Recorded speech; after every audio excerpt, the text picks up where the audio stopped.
Hello students, myself Dr. Nikita Gupta. I am from Department of Oral Medicine, Diagnosis and Radiology. Today I would like to throw some light on the most complex joint in the human body, that is your temporomandibular joint.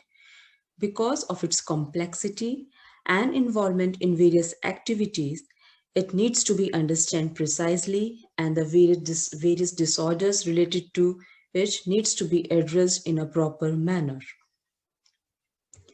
Now the question is, what exactly is TMJ? More commonly, in layman terms, it is known as jaw joint or mandibular joint. It is an ellipsoid variety of synovial joint in which both the right and left joints forms a bicondylar articulation.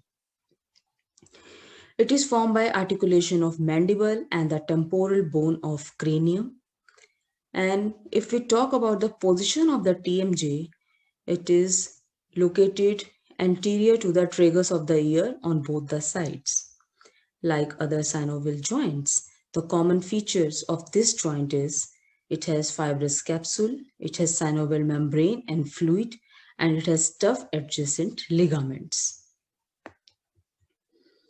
It has been rightly said that it is not only the mandible, which is a single bone, but the other one, that is cranium, also is mechanically a single stable component.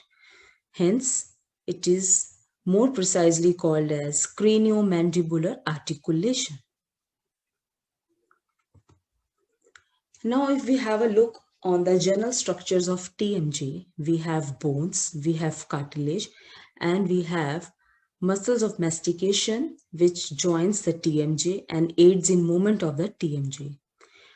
Among the bones which form the joint are, above we have articular tubercle, an anterior articular part of mandibular fossa of temporal bone, and below we have head or condyle of the mandible. And if we talk about cartilages of the joint, we have three principal cartilages and two accessory cartilages. Cartilages basically provide stability to the joint. And the main peculiar point of this joint is that the articular surfaces of the both bones, means temporal bone as well as mandibular bone, they are covered with fibrocartilage. So this is one diagrammatic picture showing the related skull structures to TMJ. These all structure lies in close proximity with the TMJ. This is your external auditory meatus. This is your fossa. This is styloid process, which is a bony prominence. Here we have articular tubercle. We have zygomatic bone. This is little pterygoid plate. So these all structures lies in and around the TMJ region. And as I told you in the earlier slide, the bony components of TMJ means the osteology of TMJ is formed by mandibular fossa. This is your mandibular fossa. Here we have articular disc. Here you can see that green portion is articular disc, also known as meniscus. Here we have articular tubercle, and this is mandibular head. So these four bones form the main bony components of TMJ. So briefly, TMJ is composed of 6 main components: mandibular condyle, articular surface of temporal bone, capsule, articular disc, ligaments, and among all the muscles of mastication, lateral pterygoid is the muscle which attaches to the TMJ. Now, the main component of mandible which forms the part of TMJ is the condyle. So the condyle is the articulating surface of the mandible. Although it varies in size and shape among various males and female individuals, when viewed sagittally, it is 15 to 20 mm long, mediolaterally, and 8 to 120 mm thick.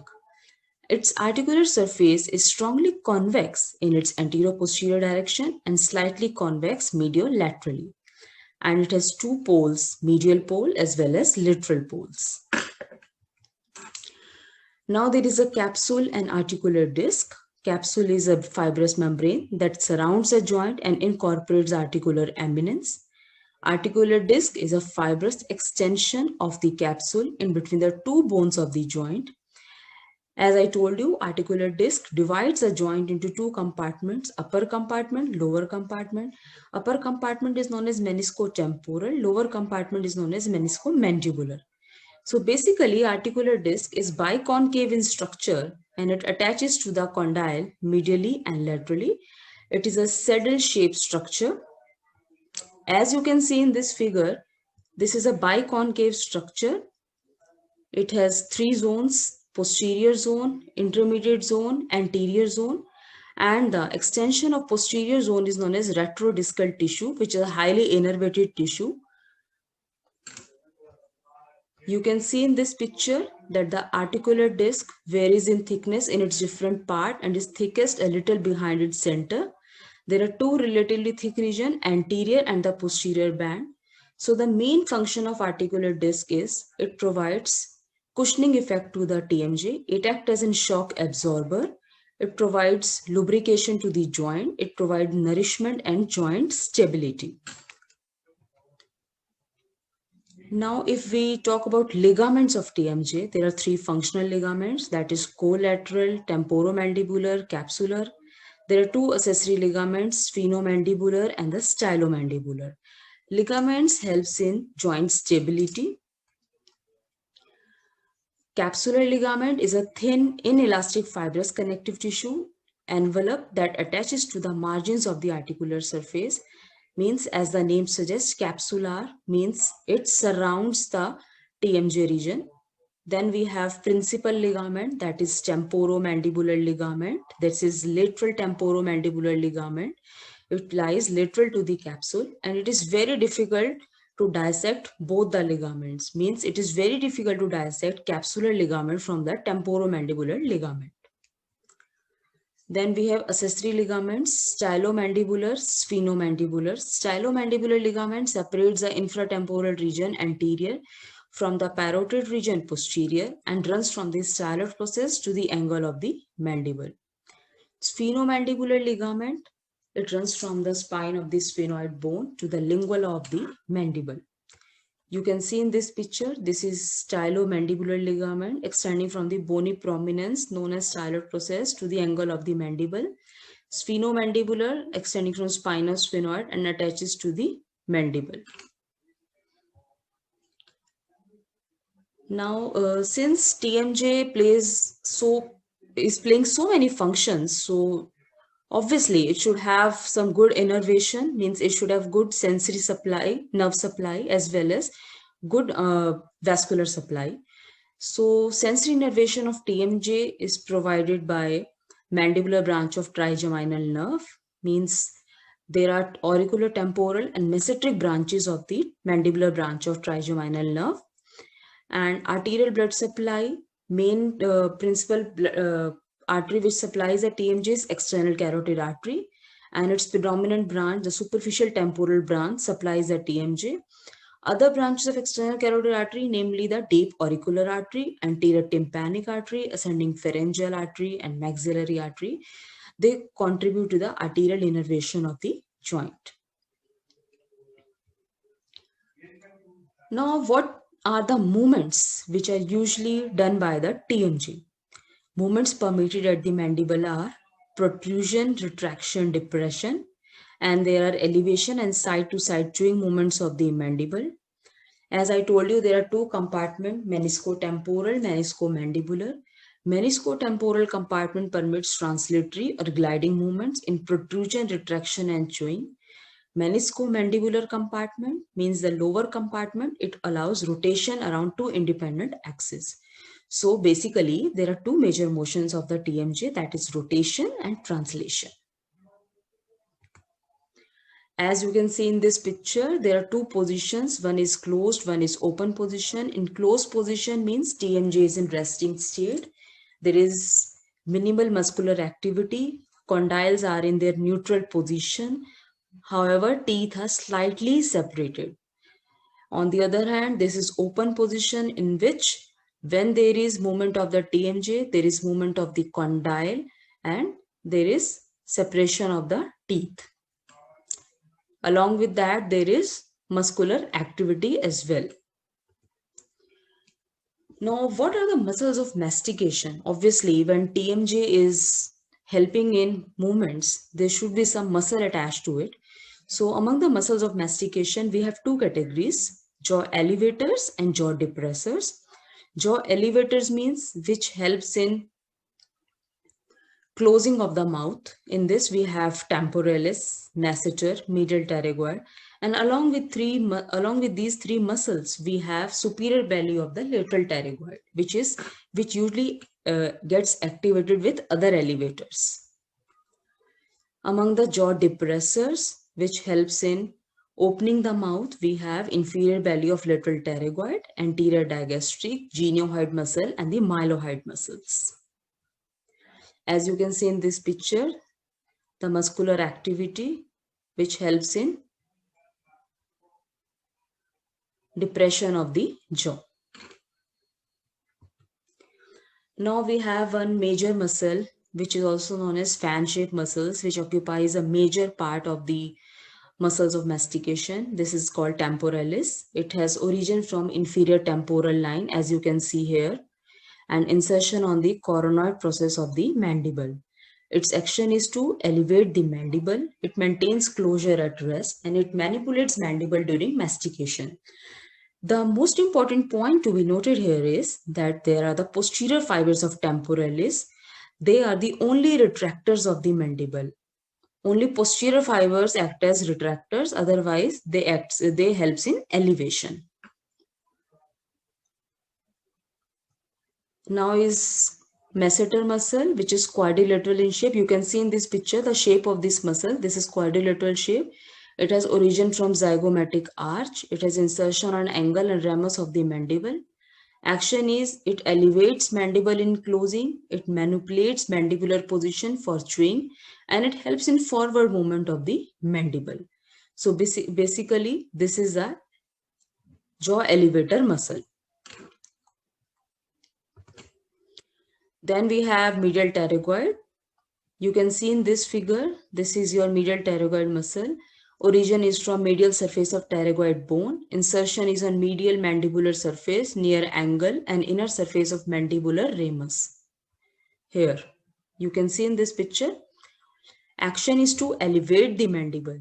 To close the mandible, it produces side-to-side movement during mastication. It participates in chewing motion, forward movement of the mandible.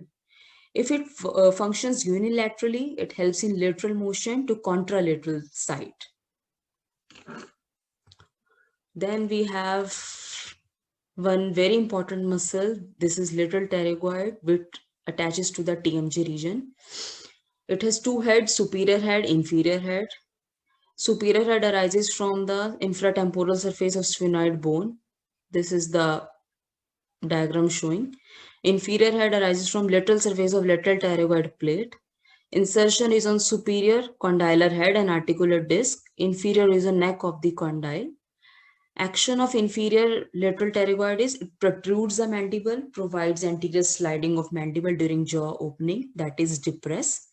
If it functions unilaterally, it helps in lateral motion to the contralateral side. Obviously, muscles of mastication should be supplied by some nerve which has so many branches. So the muscles of mastication are innervated by the fifth cranial nerve, that is your trigeminal nerve.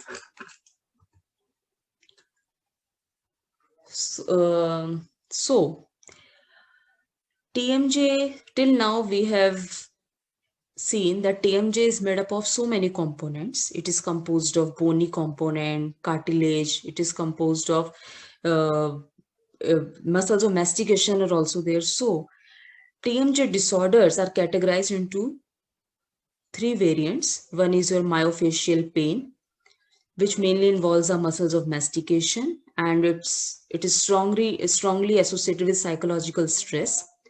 Then we have internal derangement disorder, means there is some mechanical alteration in the articular disc.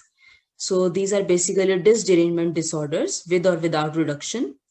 Then we have degenerative inflammatory joint disorders. In this we have arthritis. It can be osteoarthritis, rheumatoid arthritis, in which mainly involves the erosion of the condylar surfaces. What causes TMJ disorders? Now question is how TMJ disorders get started. First is trauma to the jaw or TMJ, means it can be any kind of macro trauma, micro trauma. Macro trauma can be due to when there is direct violence to the TMJ, direct blow or direct impact to the TMJ during any road traffic accident, or micro trauma could be due to any repetitive activities such as bruxism, parafunctional habits such as clenching. So all these things leads to the TMJ disorders. And the one thing to be noted here is that the trauma to the TMJ might lead to dislocation of the mandible. Sometimes as a dental practitioner, when we do any dental procedure, which usually requires prolonged excessive mouth opening, so it might lead to TMJ dislocation. Then we have other causes, hormonal imbalance. Now, what can be the signs and symptom of any TMD? Since clinically, if we see clinically, we have so many overlapping signs and symptoms that sometimes it is very difficult for us to make any to reach up to any diagnosis. So signs and symptoms include there can be pain in the chewing muscles and or jaw joint. There can be limited movement of the jaw, painful clicking, jaw muscle stiffness. As I told you, jaw muscle stiffness is mainly seen in condition of MPDS. So these are the main clinical signs and symptoms which usually overlaps in many of the TMDs. So proper investigation has to be done to reach for any definitive diagnosis. How we are going to manage the TMDs? We have two strategies. One is conservative treatments, one other is surgical procedures. So first of all, we should always start with the conservative treatments. In this, we have self-care practices. Suppose you will advise the patient to avoid the excessive mouth opening, take soft diet. Then there are hot and cold fermentation procedures just to relax the joint. Then we have pain medications for short-term relief. We have NSAIDs. Then we have stabilization splints for occlusal disharmony. Sometimes occlusal disharmony also leads to the major temporomandibular disorders.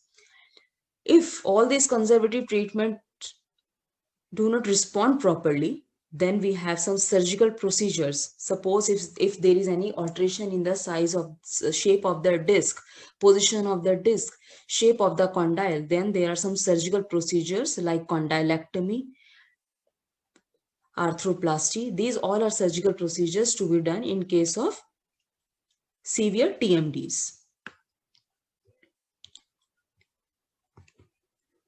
So, in the end, I would like to conclude my presentation by saying that we as a dental practitioner should have thorough understanding of the anatomy of TMJ, and basic concepts should be well cleared so that we can make a proper diagnosis and we can treat the patient, we can address the patient in a similar manner. As there are other disorders, there are other odontogenic disorders in which pain usually mimics with the TMDs. So dental practitioner should have proper knowledge of the TMDs and how to treat the conditions in a proper way. I hope you got a good message by this presentation. Thank you so much.